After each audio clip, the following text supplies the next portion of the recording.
Hi, hello. We're gonna talk about moving on today, okay? I want to start this by saying that there's no one size fits all solution, and there's no miracle solution either for moving on. In fact, I think there are a lot of misconceptions about what it's supposed to look like, how we're supposed to feel in the in-between, and like sometimes we do things that makes it harder for us to actually accept the situation and actually try to move on from it. So let's look at that. Moving on is ugly.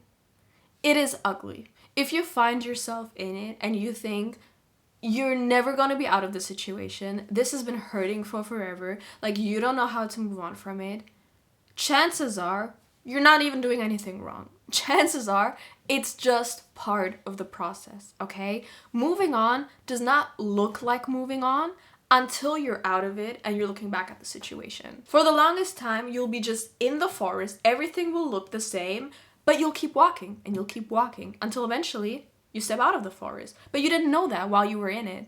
You just kept walking until one day you could see the sun again. That's most of the time what moving on from a person or a situation that was near and dear to you looks like. That being said, I do think that we tend to do things that makes it harder for us to actually keep walking through the forest. And that's because a lot of times we just try to escape the pain, right? Like it's painful to move on. We're not talking about a situation that is just meaningless. We're talking about something that you are really attached to, that you were really connected with. So the removal from that will inevitably hurt, right?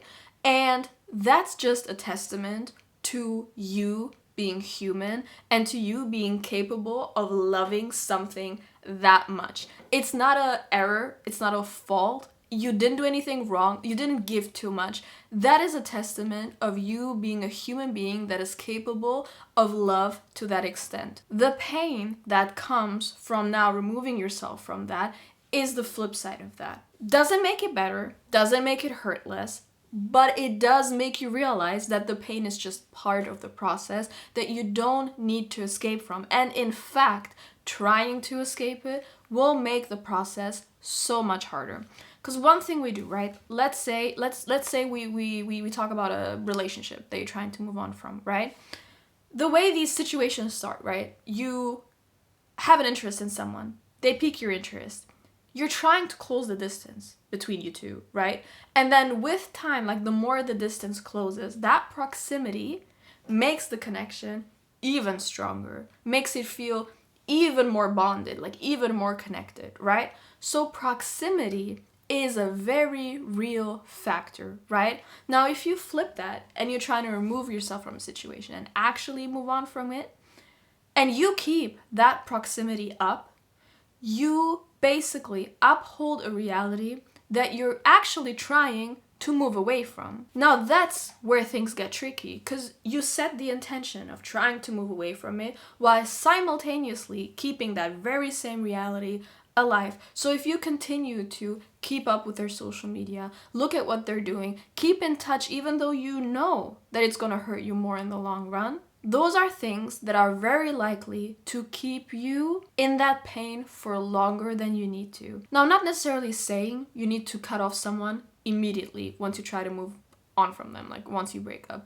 Everyone has their own pacing, right? But I do think we need to just be aware of what actions actually makes it harder for us. Like we think we're mending our wounds by like talking to this person because for a moment it relieves that pain, right? Because you miss them and you want to be close to them. That proximity that you had like meant something to you. It was very real. So you try to mend that pain and put a band-aid on it by like for a second closing that distance again. But again, it just simply goes against that intention that you have already set. So when you do that, you're kind of like in a bit of a disarray, right? Because you want two things at the same time. You want to move on from this reality and create a new one. And at the same time, you're still keeping that proximity alive. So distance is a very real factor. Remember, proximity in the first place is a very big part of what made this connection so real in the first place. And so the distance will, on the flip side, help you move on from it. And does that hurt? Of course it does. But again, remember, we live in a time where we just constantly try to move away from discomfort. We constantly try to move away from our own thoughts, from our own emotions, right? So it will naturally, I feel like at this point, it will drag you back into whatever situation felt more comfortable for you. Like it will drag you back to the situation, but you never want to exchange short-term pain relief or the illusion of it for actual long-term well-being for yourself. That's a very poor transaction. And especially sometimes that little band-aid, that short-term pain relief that you just do every now and then, turns into 2 years of going back to the same situation over and over and over and over again, because that's just at that point what you're used to. That's just kind of what you have as your coping strategy, instead of teaching yourself that, like, okay, so like when I need to move on, this is how I need to move. Like I need to move away from it. I need to actually give reality space and time to reorganize itself around me so that I can live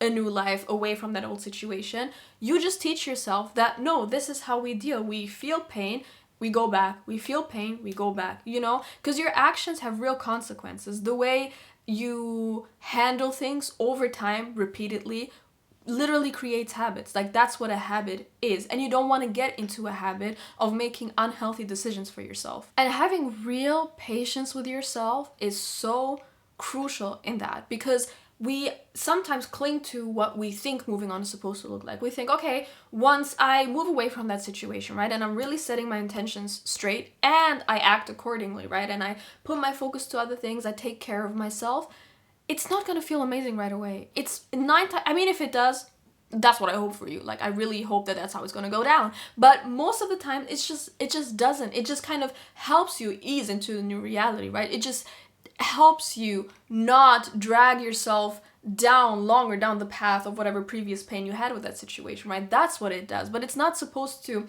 instantly reward you. And the more that you accept that this grief that you feel is literally the flip side of the love that you had before, so it's just natural for you to feel like this once you start moving on, the less resistance you create towards moving on. Instead of constantly beating yourself up over what it's supposed to look like, you just accept what it actually looks like right now. And it's exactly that lack of resistance that will get you through the situation more smoothly, because you're just going with the flow instead of fighting it. So moving on does not actually feel like moving on until you're out of it. Until one day you look back and you realize you're looking back.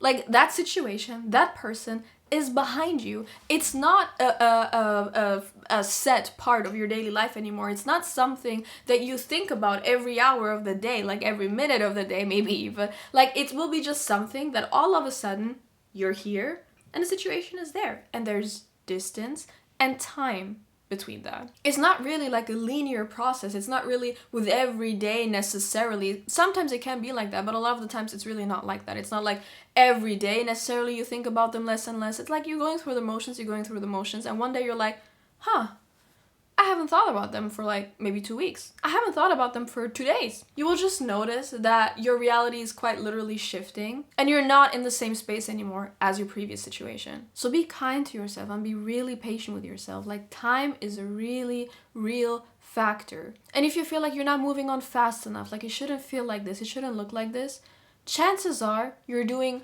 just fine, and you just need to keep walking through that forest until you're out. And then you come back here and let me know about it, okay? So as always, take very, very good care of yourself. I'll see you very, very soon. Bye!